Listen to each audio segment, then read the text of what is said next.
विदुरानी के हाथ से छिलके भी प्रभु खाते हैं, और उसका कारण है प्रेम, भाव, श्रद्धा। यहाँ पर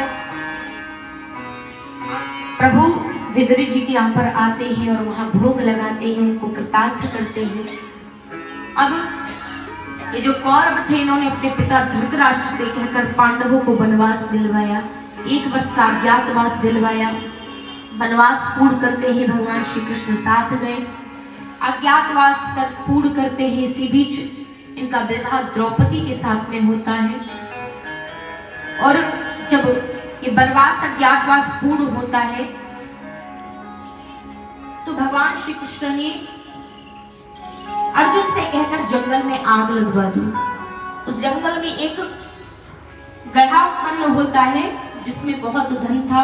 वो धन पांडवों को मिलता है। उससे एक नगरी की स्थापना करते हैं और उस नगरी का नाम पड़ता है इंद्रप्रस्थ। वो नगरी आज भी है, लेकिन आज उसका नाम बदल गया है। क्या आप में से कोई जानता है कौन सी नगरी है? दिल्ली। जो नगरी पांडवों ने जिसकी स्थापना की थी, वो इंद्रप्रस्थ नगरी आज दिल्ली के नाम से जानी जाती है। बड़ी ही सुंदर नगरी। और जब दुर्योधन को ये पता पड़ा, वो उस नगरी को देखने आता है। और जब नगरी को देखने आया तो उस नगरी की सुंदरता को देखकर भ्रमित हो जाता है। जल की जगह स्थल और स्थल की जगह जल दिखाई देने लगा। और जब भ्रमित हुआ तो अब स्थल समझ करके जल में पैर रख दिया और दुर्योधन पानी में गिर गया। ऊपर खड़ी थी द्रौपदी। द्रौपदी ने जैसे ही देखा कि भ्रम में पड़ा हुआ है, द्रौपदी वहीं से कहती है, अंधस्य पुत्र अंध, यानी अंधे का तो अंधा ही होता है। ये बात दुर्योधन को लग जाती है, मानो हृदय को चीरती हुई निकली। दुर्योधन कहता है, तू मुझे अगर अंधा कहती कोई बात नहीं, लेकिन तूने मेरे साथ साथ मेरे पिता का भी अपमान कर दिया, क्योंकि मेरे पिता धृतराष्ट्र अंधे हैं और तूने कहा अंधे का तो अंधा ही होता है। तुझे अहंकार है अपनी इस धन दौलत पद प्रतिष्ठा का, तू देख लेना, मैं एक दिन तुझसे ये सब कुछ छीन लूंगा। दुर्योधन वहां से जाता है, हस्तिनापुर नगरी में पहुंचता है। इसके मामा है शकुनी, उन्हें ये सारी बात बताता है। तो उसने पांडवों को बुलाने का उपाय बताया। इसने पांडवों को निमंत्रित करके द्रौपदी के साथ में हस्तिनापुर नगरी में बुलाया।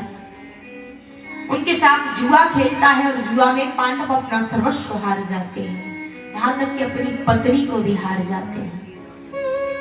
और जब पत्नी को भी हार जाते हैं तो अब वो दुर्योधन अपने भाई दुशासन को आदेश देता है कि जा और जा करके उस द्रौपदी को खींच कर सभा में ले आ और उसे निर्वस्त्र करके मेरी जगह पर बिठा ले। और जब ये बात दुशासन से कही तो दुशासन वहां से जाता है और मैया द्रौपदी से कहता है कि आपको सभा में बुलाया गया है। मैया द्रौपदी दुशासन से कहती है कि अभी मैं नहीं जा सकती, क्योंकि आज तो मैं अपनी माँ के चरण भी स्पर्श करने नहीं गई, क्योंकि मेरी रजस्वला की अवस्था है, मैं नहीं जा सकती। दुशासन कहता है तुम्हें जाना तो पड़ेगा। मैया द्रौपदी बहुत आग्रह करती है कि मैं नहीं जा सकती। और जब मैया मना करती है तो अब दुशासन मैया के केसों को पकड़ता है और खींच कर उन्हें सभा में ले आता है। देखिए, चाहे युग कोई भी हो, सतयुग हो, त्रेता युग हो, द्वापर युग हो या फिर ये कलयुग हो, ऐसा कोई युग नहीं जिसमें स्त्री को सताया ना गया हो। हर युग में स्त्री को प्रताड़ित किया गया है और इस कलयुग में स्त्री को सबसे ज्यादा जो प्रताड़ित किया जा रहा है वो है दहेज।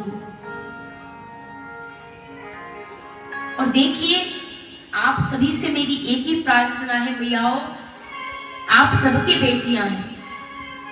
आप जब आपके घर में बेटी पैदा हो या आपके घर में अगर बेटी है तो आप ये मत सोचो कि उस बेटी के विवाह के लिए हमें दहेज इकट्ठा करना है। नहीं, कभी अपने मन में यह विचार मत लाना। सबसे पहले अपने मन में यह विचार लाना कि आपको अपनी बेटी को इस लायक बनाना है कि उसे दहेज देने की आवश्यकता ही ना पड़े। क्योंकि अगर ऐसा नहीं हुआ, आपकी बेटी दूसरों पर निर्भर रहेगी तो उसे भी दहेज के लालची लोग जिंदा जलाकर मार देंगे। अपनी अपनी बेटियों को उस लायक बनाओ कि वो अपने पैरों पर खड़ी हो और अन्याय सहन ना करें। क्योंकि कोई भी व्यक्ति अन्याय तब सहन करता है जब वो दूसरों पर निर्भर होता है, लेकिन जो खुद के पैरों पर खड़ा है, जो कुछ करता है, उसे पता है कि मैं कर सकता हूं या कर सकती हूं, कभी अन्याय नहीं सहेगा। अब देखिए, बेटी को लाजवाब, बेटी को अच्छा कब तक कहा जाता है? जब तक वो सब कुछ सुनती सहती रहे। लेकिन अगर उसने एक जवाब दे दिया तो बुरी बन जाती है। सहन शक्ति होनी चाहिए, बात बिल्कुल हकीकत है कि सहन शक्ति होनी चाहिए, लेकिन सहन शक्ति उतनी भी नहीं होनी चाहिए कि आपका जीवन दयनीय बन जाए उस सहन शक्ति की वजह से। मैं तो कल ही नहीं बनाया ना। सहन करो, लेकिन सहन करने की हद तक करो। हर चीज सहन नहीं की जाती। देखिए, जो अन्याय सहता है ना, वो अन्याय करने वाले से भी बड़ा पापी होता है। तो कभी अन्याय मत सहो, अन्याय के खिलाफ आवाज उठाओ। चाहे अन्याय आपके परिवार में ही आपके खिलाफ क्यों ना हो रहा हो, आपका ये धर्म है कि आप उस अन्याय को रोकें, उसके खिलाफ खड़े हो, उसके लिए लड़े। अन्याय मत सहो। इसलिए अपनी अपनी बेटियों को ऐसा बनाओ कि वो अपने जीवन में किसी पर निर्भर ना हो। क्योंकि अगर बेटी को कुछ बनाओगे नहीं, वो कुछ करेगी नहीं, घर से बाहर नहीं जाएगी, केवल चूल्हे चौके तक सीमित रहेगी, तो उसे पता है कि मायके में पिता पर निर्भर थी और ससुराल में पति पर निर्भर है। पति जैसा भी कहेगा, उसके साथ चाहे कैसा भी सलूक करेगा, उसे रहना पड़ेगा। क्योंकि उसे पता है कि अगर यहाँ से जाऊंगी तो भी पिता पर निर्भर रहना है, वहां भी बोझ ही बनकर रहना है। तो इसलिए अपनी बेटियों को बोझ मत बनाओ। बेटियां बोझ नहीं होती। बेटियों को बोझ इन दहेज के लालची लोगों ने बना दिया है। क्योंकि देखिए, जिनके पास धन है वो तो अपनी बेटियों का विवाह बहुत अच्छे से करते हैं, बहुत अच्छे घर में करते हैं, लेकिन इन पैसे वालों के चक्कर में गरीबी की बेटियां जिंदा जलाई जा रही हैं। क्योंकि अगर कोई पिता अपनी बेटी का रिश्ता कर देता है, वहां पर जब वो जाती है तो बस उसे एक ही ताना मिलता है, अरे तू लेकर क्या आई थी, अरे तेरे बाप ने कुछ दिया था। और देखिए, कोई भी बेटी हो अपने पिता की बुराई सहन नहीं कर सकती। उसे कोई बोलेगा तो कोई बात नहीं, लेकिन पिता की बुराई सहन नहीं होती। बेटियां बोझ नहीं है, उन्हें बोझ बना दिया गया। क्योंकि लोग कहते हैं कि अरे बेटी है। पता है, जब बेटियों को पढ़ाते हैं ना कुछ लोग, तो कहते हैं, बाहर के जो अड़ोसी पड़ोसी लोग होते हैं ना, वो कहते हैं अरे करनी तो शादी है, संभालना तो घर ही है। क्या जब बेटी आई थी तो अपने माथे पर लिखा कर लाई थी, घर ही संभालेगी? अपनी अपनी बेटियों को देखो, शिक्षा के बिना मनुष्य पशु के समान होता है। अपनी अपनी बेटियों को शिक्षित बनाओ। जब वो शिक्षित होंगी, अच्छा बुरा जानेंगी और घर से बाहर निकलेंगी, संसार को देखेंगी, कुछ करेंगी, तो ये जो अन्याय बेटियों के साथ में हो रहा है, ये अन्याय नहीं होगा। और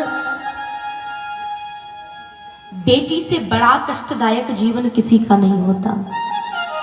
क्योंकि देखिए, जिस पिता के यहाँ पर बेटी जन्म लेती है, 20 वर्ष तक जो पिता उसे अपनी बाहों के झूले में झुलाकर बड़ा करता है, कितना प्रेम करता है। उसकी माँ, बहन, भाई, सारा परिवार बेटियों को कितना प्रेम करते हैं। देखिए, जब बेटी पैदा हो तब भले ही दुख हो, लेकिन बेटियों का स्वभाव ऐसा होता है, वो सबको अपना बना लेती है। लेकिन बेटियों का नसीब ऐसा है कि बेटियों को वही अपने पिता का घर छोड़कर जाना पड़ता है। और एक बेटी कहती है कि मुझे एक बात समझ में नहीं आई कि ये रीत किसने बनाई कि बेटी को विदा होकर जाना पड़ेगा, लेकिन जिसने भी बनाई ना, उसे अपनी बेटी बोझ लगती है। और एक बेटी कहती है कि बेटियां पराई क्यों हैं। पता है, जब बेटी अपने घर में होती है, पिता के घर में, जो भी आता है बस कहता है अरे कुछ दिन की मेहमान है, पराई घर की है।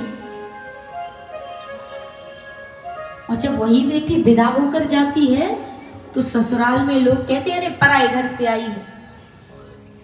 बेटी सोचती मेरा घर कौन सा, मेरा तो कोई घर ही नहीं है, मैं तो बस जब पिता के घर थी तो पिता की इज्जत का बोझ लेकर अपने सर पर जीवित रही।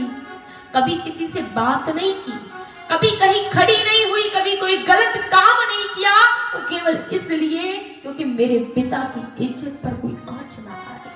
पिता की इज्जत का बोझ उठाकर अपने सर पर चलती रही, घुटती रही, लेकिन पिता की इज्जत पर कभी कोई आंच ना आएगी। और वही लोग कहते कि बेटी तो पराई है। और मैंने सोचा शायद मैं उस घर जाऊंगी तो वो घर तो मेरा होगा, लेकिन जब मैं उस घर गई वहां भी कह दिया पराए घर से आई है। कि भगवान, मेरा घर कौन सा है, आखिर मैं बनाई किस घर के लिए गई हूं? क्या बस कष्ट सहन करने के लिए स्त्री बनाई गई है? क्या बस दुख देखने के लिए बेटियां बनाई गई हैं? सबकी इज्जत संभालने के लिए बेटियां बनाई गई हैं?